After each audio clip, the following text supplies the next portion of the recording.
Boom. Yeah. All right, let's get it. Next one. Oh, number 3 way to raise your vibration: sexual hygiene. So our sexual energy is our creative energy. It is the foundation of our hormones.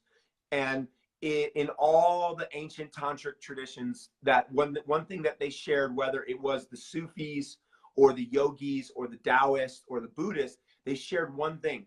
The purpose of Tantra was to take the sexual energy and to raise it up, to open the heart and expand the mind.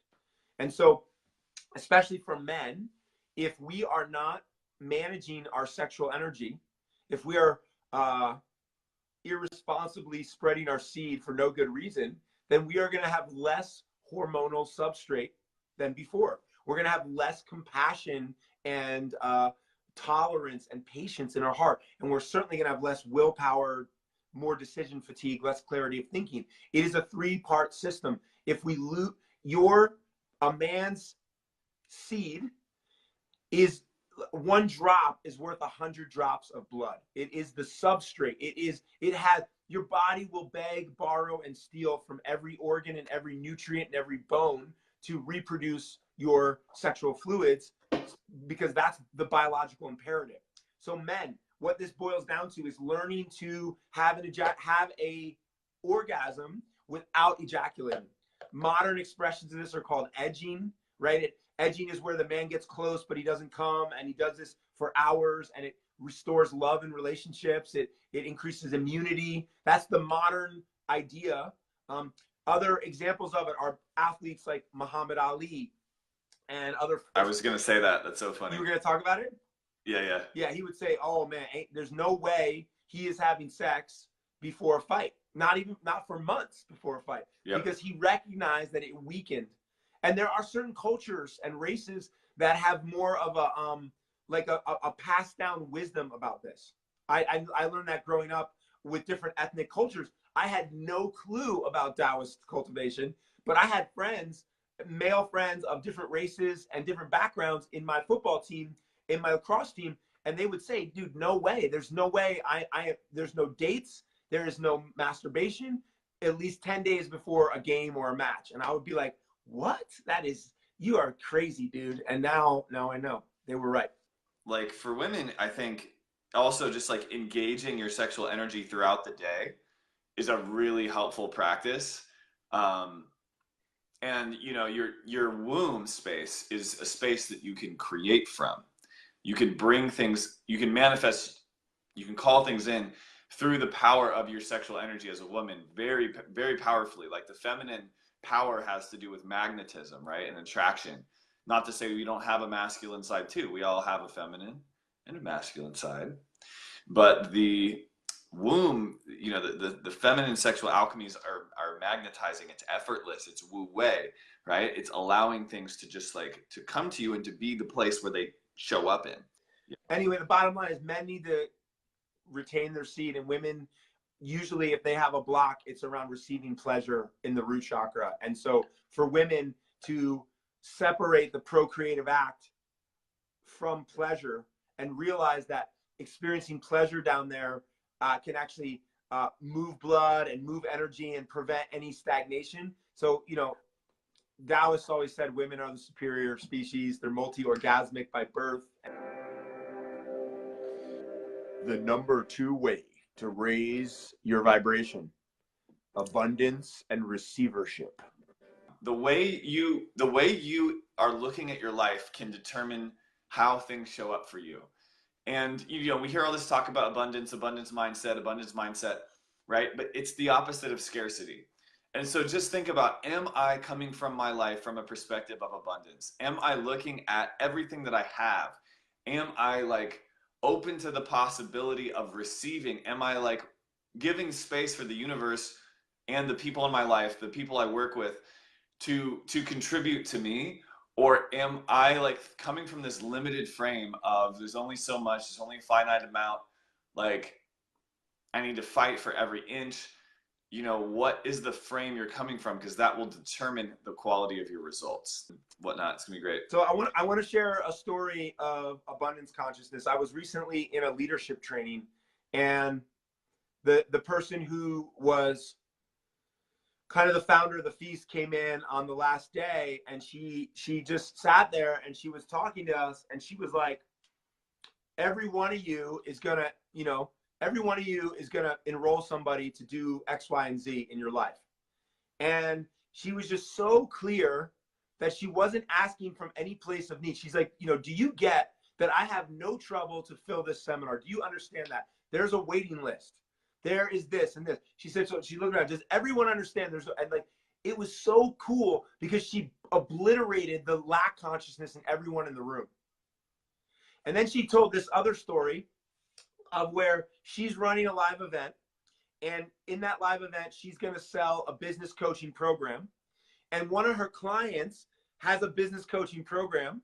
And she did a table drop for her client where she put a flyer on all 300 people's table. And she said, pick up the flyer. This is one of my people. They're incredible. You should do their course. Knowing that on the very next day, she was going to offer her own course.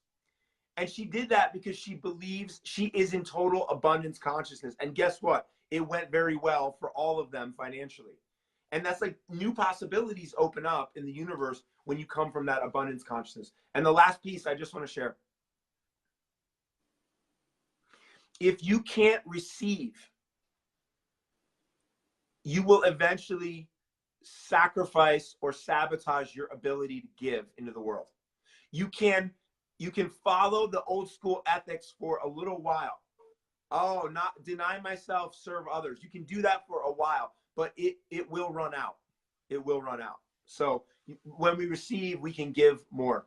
All right, Alex, number one.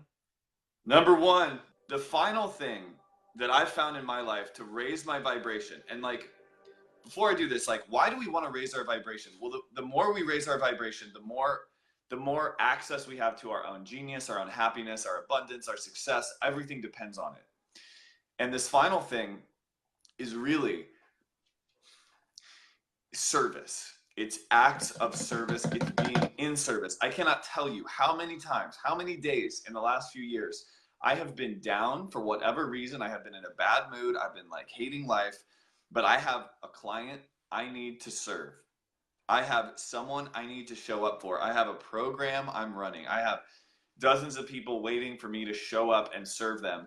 And there is something about serving other people that for me has like, I come off those sessions like a different person. And so if you're not in powerful service to another human being right now in your life, if you don't have a way to contribute powerfully in a way that you feel is powerful, like you may be serving, but if you don't feel it, right, it's not going to have the effect that I'm talking about. It's get into the most powerful form of service you can for other human beings, and you yourself will have your vibration rise out of that. There is a dichotomy, Alex, and I'm curious what you think of it, which is that through service, we can feel fulfilled.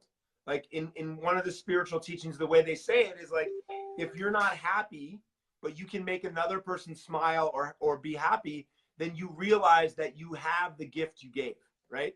So it's a way of affirming a inactive latent quality within yourself by evoking it from someone else, okay?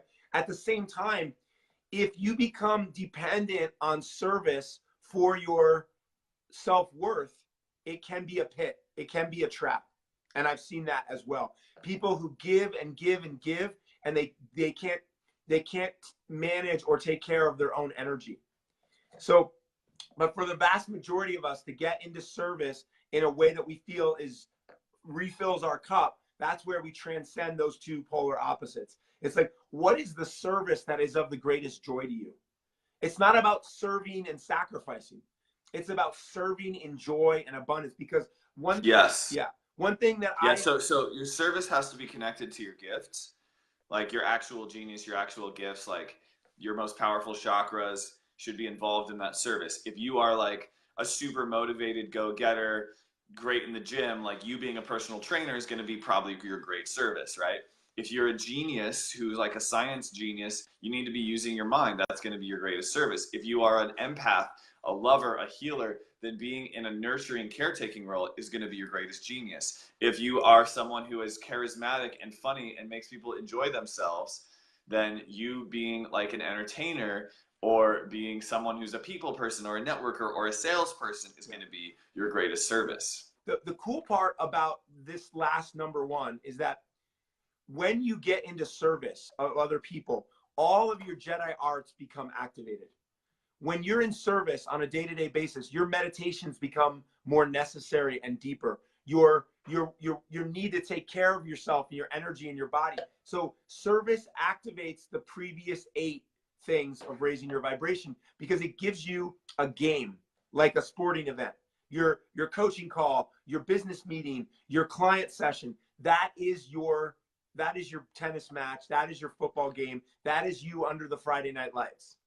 And then is my tonic working? Is my breath work working?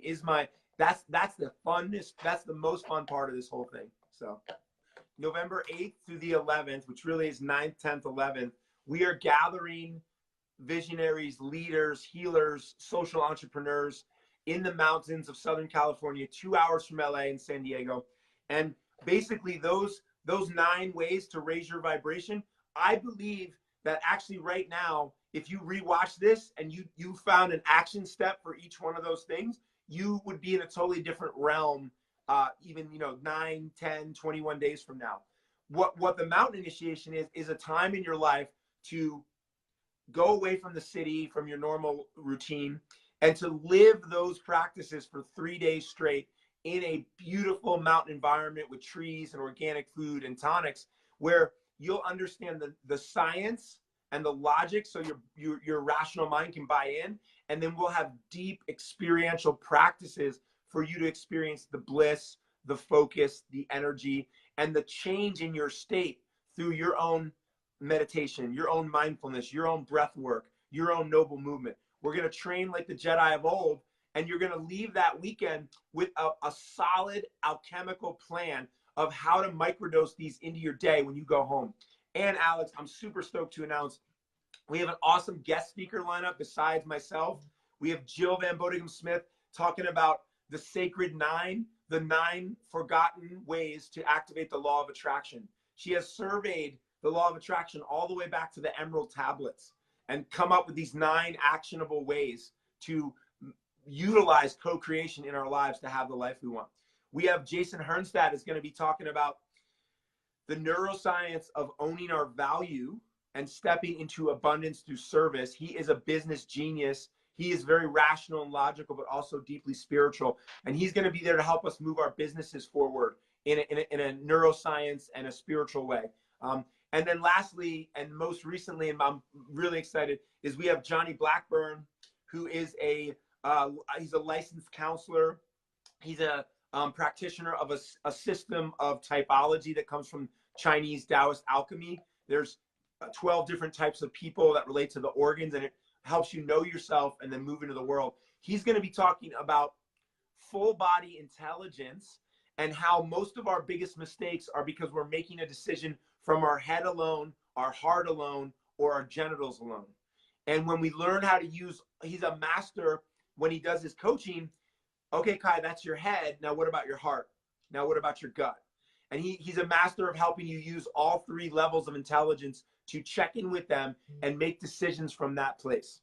So excited to have those 3 guest speakers, and we're going to be bringing it. So mountain initiation.